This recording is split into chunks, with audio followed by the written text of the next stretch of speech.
Saudara, kita lanjutkan lagi pembahasan kita tentang kearifan kuno dari Tiongkok di zaman modern ini, ya.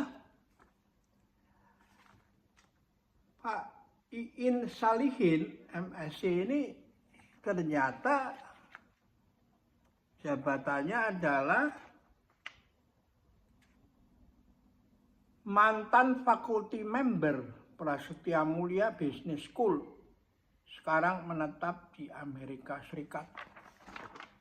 Ya. Ini udah umur berapa sekarang saya nggak tahu, apakah orangnya masih ada atau gimana, saya nggak tahu, udah di Amerika.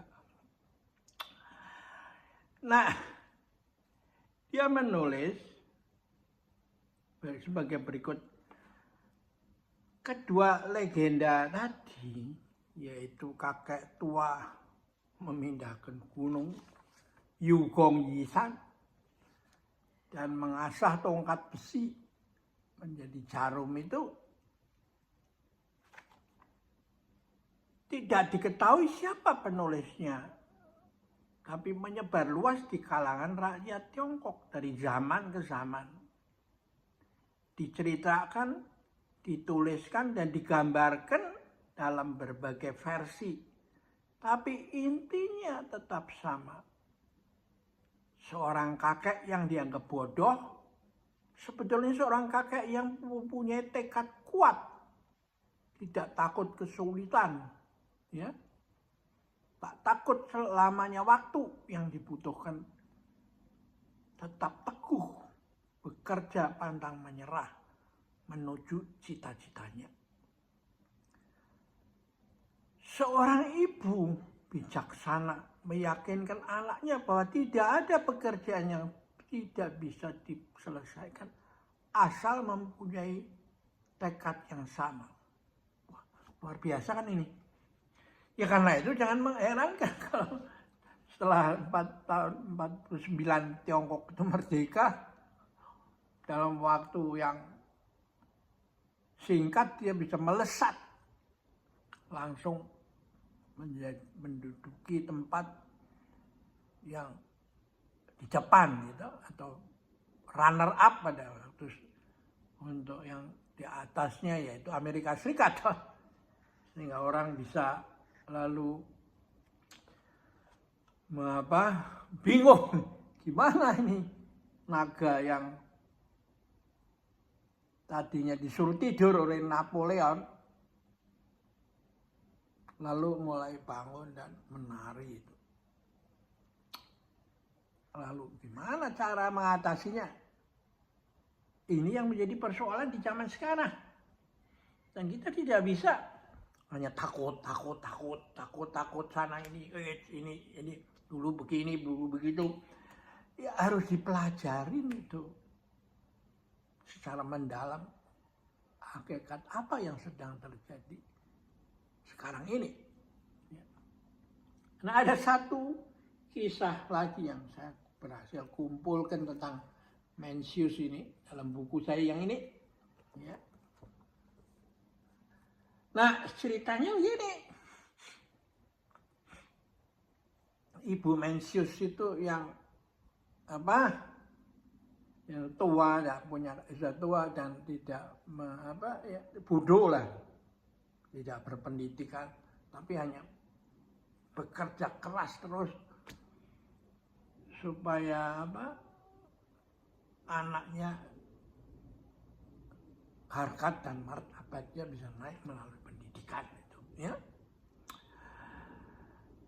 Nah, dia selalu meskipun dalam keadaan susah secara finansial, mencari rumah yang dekat daripada kompleks orang-orang terpelajar itu. Ya. Karena ya kalau ketemu orang-orang terpelajar, ilmunya kan berdasarkan dari dia kan, bukan jatuh dari langit sebagai wahyu atau apa segala macam kan.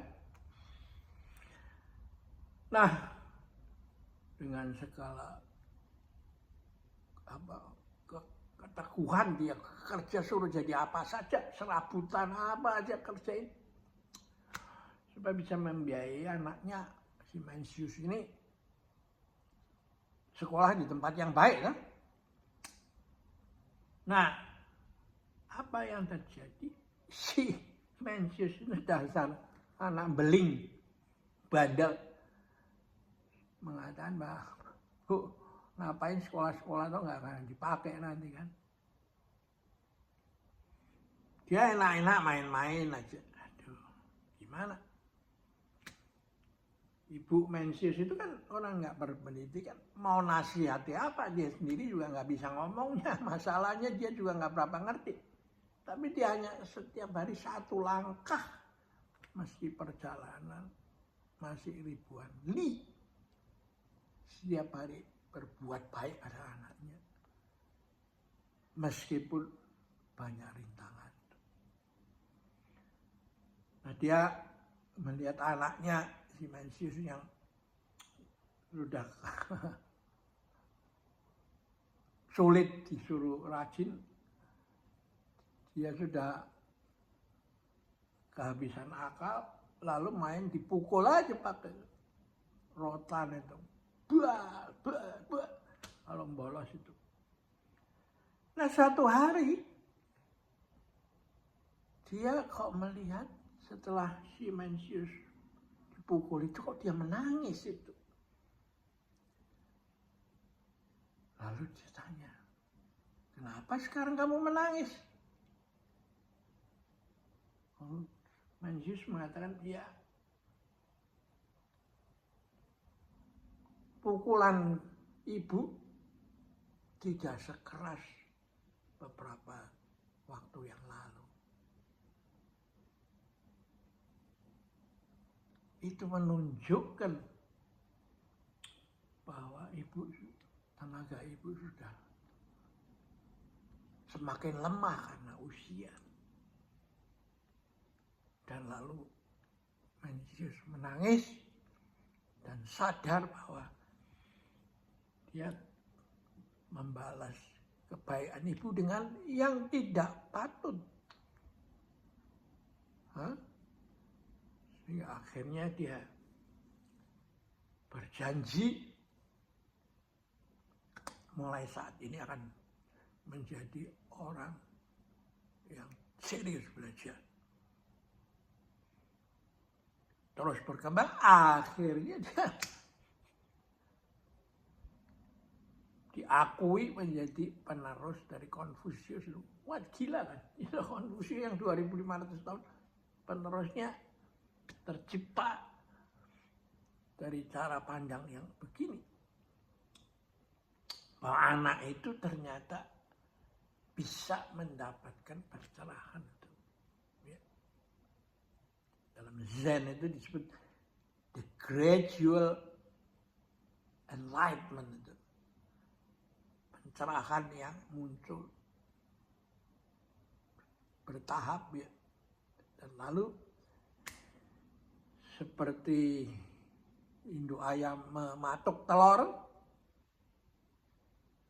muncul setelah ibunya menggebuk anaknya itu dengan rotan itu, ya, tas.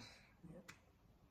Jadi terjadi kombinasi antara dinamika dari dalam telur itu, ya, cambah yang telur dan induk ayam yang mematuknya timely.